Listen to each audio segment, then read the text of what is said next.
my SuperJet finally came.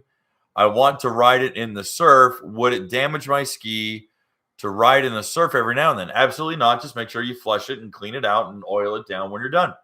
SuperJet was meant to play in the surf. Absolutely. By all means. In fact, I would do it as much as humanly possible. So I think that's that's a fantastic idea. I'm glad that your SuperJet showed up. You're better off than other guys. So a lot of guys are still waiting. So good. Glad.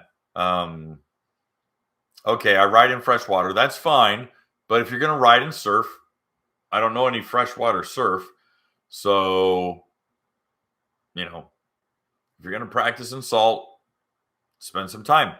Hey guys, thanks for hanging out. This clip was taken from our weekly podcast that we record here every Sunday night at 8 p.m. Eastern Standard Time. If you want to watch the whole video, you can go to the Watercraft Journal's YouTube channel, go to playlists, and then click on live sessions. You're going to see it there. Otherwise, go ahead and leave a like, a comment, and definitely subscribe to the channel. It helps us grow. And again, thanks again for watching our videos, and we hope to see you soon.